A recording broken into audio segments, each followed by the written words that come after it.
حقیقت یہ ہے کہ جس طرح روزہ اہم ہے اسی طرح نماز بھی اہم ہے.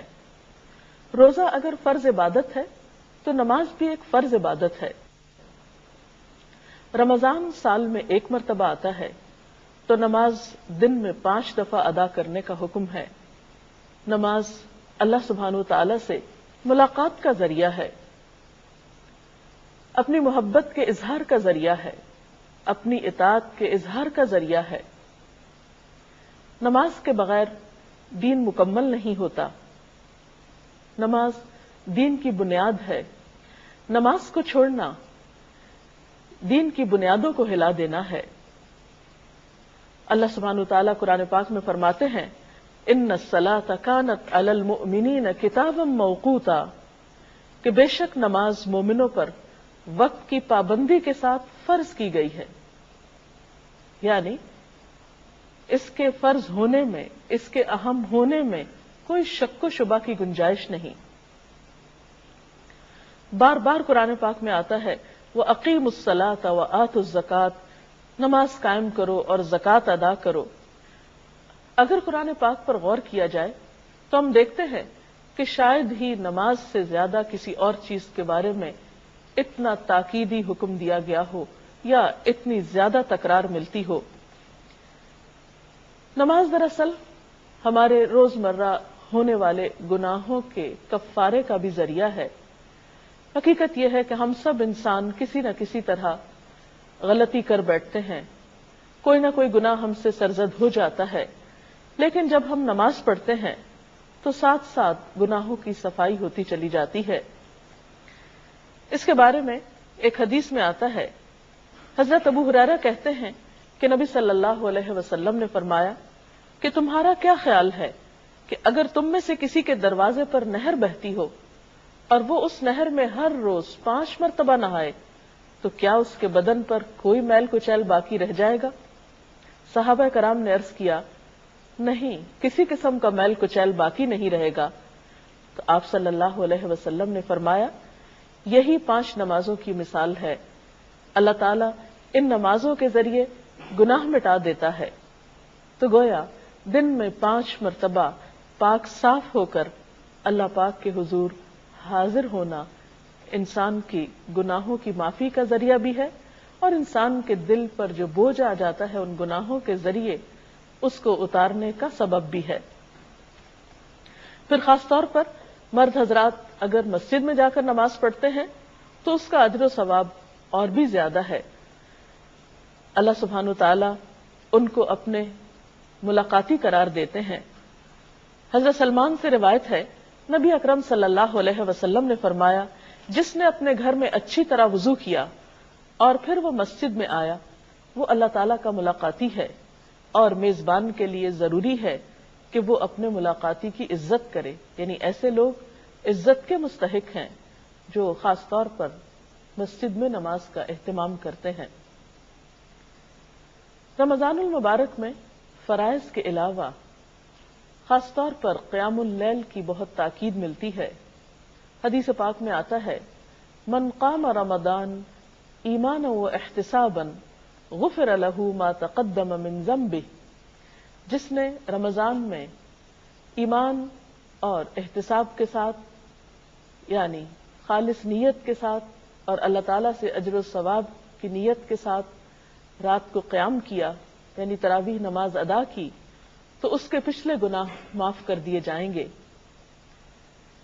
تراویح کی نماز بنیادی طور پر ایک نفل نماز ہے. نبی صلی اللہ علیہ وسلم سے ہمیں یہ پتہ چلتا ہے کہ آپ نے رمضان کی آخری راتوں میں باجماعت بھی اس نماز کا اہتمام کیا. حضرت ابو ذر سے مروی ہے، کہتے ہیں کہ ہم نے آپ صلی اللہ علیہ وسلم کے ساتھ روزے رکھے.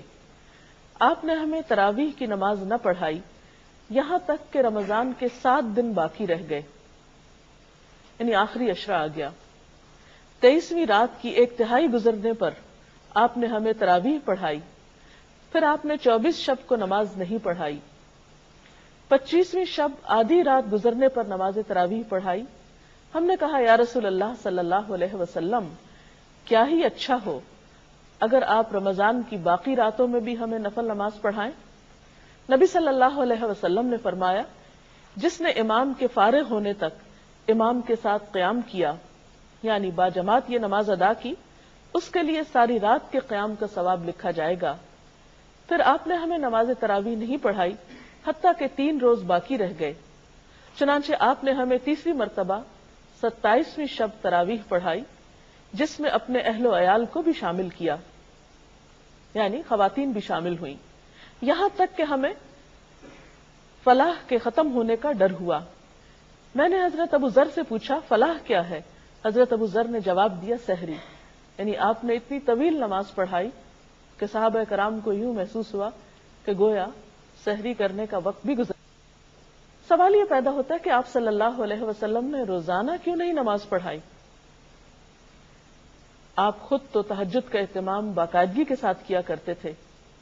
آپ صلی اللہ علیہ وسلم نے 5 نمازوں کے علاوہ رات کا قیام اپنے لیے لازم کر رکھا تھا، لیکن دوسروں کو یہ نماز رمضان کی ہر شب باجماعت نہ پڑھانے کے پیچھے ایک حکمت یہ ہو سکتی ہے کہ اگر آپ ایسا کرتے تو شاید یہ نماز فرض کے درجے کو پہنچ جاتی اور پھر امت کے لیے اس کو ادا کرنا مشقت کا سبب ہوتا، کیونکہ ایک اور روایت سے یہ پتہ چلتا ہے کہ ان راتوں میں لوگوں کا شوق اور ذوق دیکھنے کے قابل تھا، یعنی ہر رات میں پہلے سے زیادہ لوگ نماز میں شریک ہوئے، کیونکہ اس نماز کے پڑھنے کا اپنا ہی ایک لطف ہوتا ہے، کیونکہ خاص طور پر اس میں انسان کو موقع ملتا ہے کہ وہ تراویح میں پورے کا پورا قرآن پاک سن سکے۔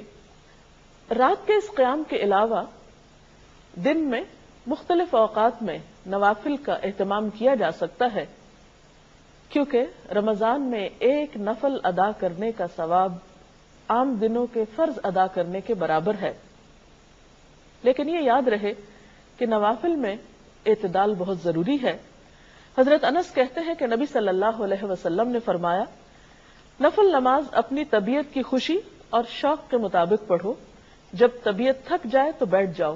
اس سے یہ بھی پتہ چلتا ہے کہ نفل نماز بیٹھ کر بھی ادا کی جا سکتی ہے، اور جتنی کسی کی استطاعت ہو اس کے مطابق۔ حضرت عائشہ کہتی ہیں کہ نبی صلی اللہ علیہ وسلم نے فرمایا، اپنی ہمت کے مطابق عبادت کرو، اللہ تعالیٰ کبھی نہیں تھکتا، یعنی وہ اجر دینے سے نہیں تھکتا جبکہ تم تھک جاتے ہو۔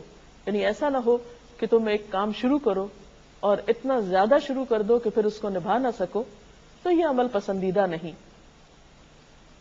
حضرت عبداللہ بن عمرو بن العاص کہتے ہیں کہ نبی صلی اللہ علیہ وسلم نے فرمایا، اے عبداللہ، تم فلاں آدمی کی طرح نہ ہو جانا جو رات کو اٹھا کرتا تھا پھر اس نے اٹھنا چھوڑ دیا۔ یعنی انسان ایک کام شروع کرے نیکی کا اور پھر کچھ دنوں کے بعد چھوڑ دے، تو یہ بات درست نہیں۔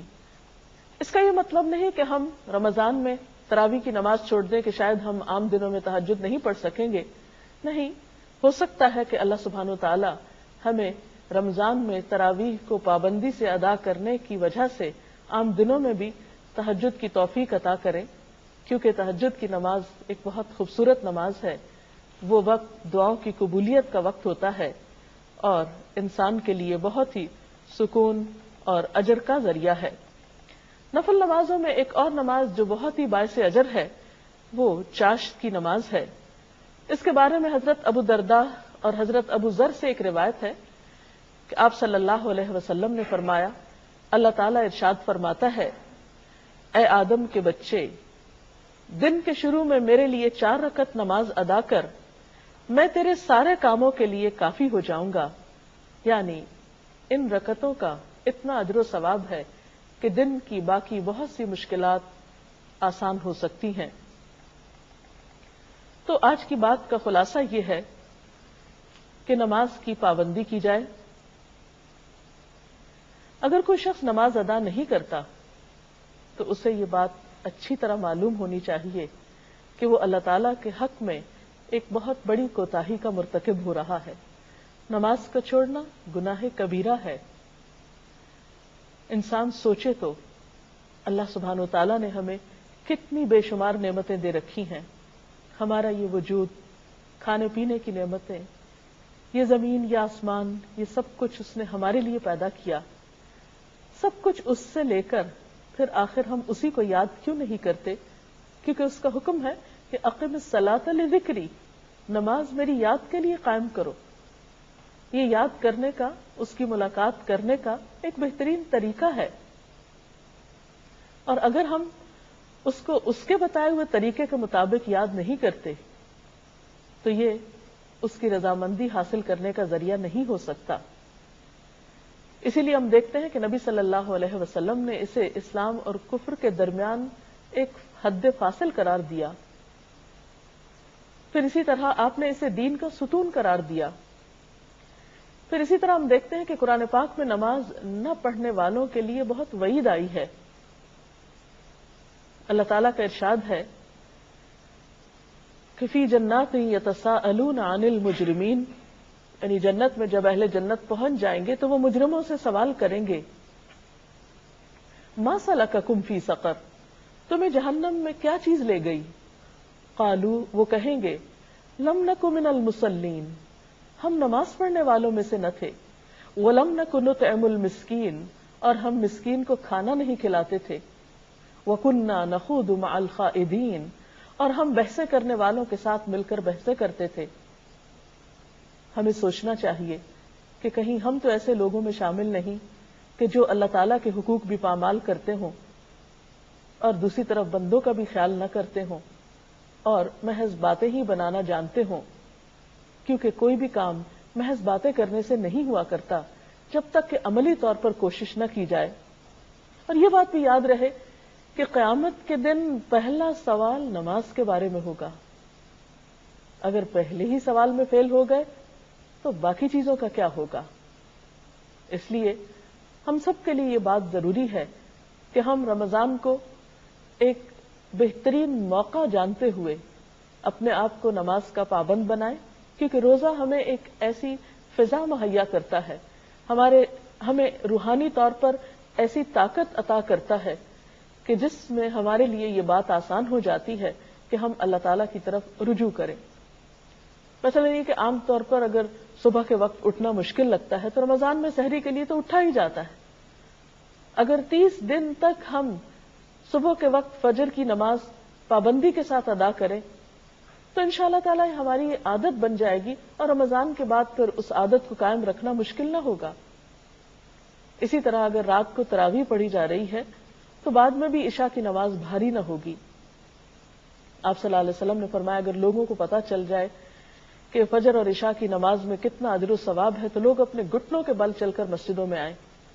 لیکن حقیقت یہ ہے کہ ہم اس نماز کا اجر و ثواب نہیں جانتے، اسی لیے ہم اس سے کوتاہی برت جاتے ہیں. اللہ تعالیٰ سے دعا ہے کہ ہمیں وہ اپنے اس حق کو پہچاننے کی اور اسے صحیح معنوں میں ادا کرنے کی توفیق عطا فرمائے. اس سلسلے میں اگر آپ کا کوئی سوال ہو تو آپ کر سکتے ہیں.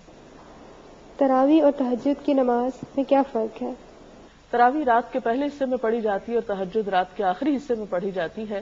نبی صلی اللہ علیہ وسلم نے جیسے کہ وہ حدیث میں نے آپ کے سامنے بیان کی، ایک رات اس کو رات کے اول حصے میں پڑھا، دوسری رات درمیانے میں اور تیسری رات آخری حصے میں. تو یہ قیام اللیل ہی کے بنیادی طور پر دو مختلف نام ہیں.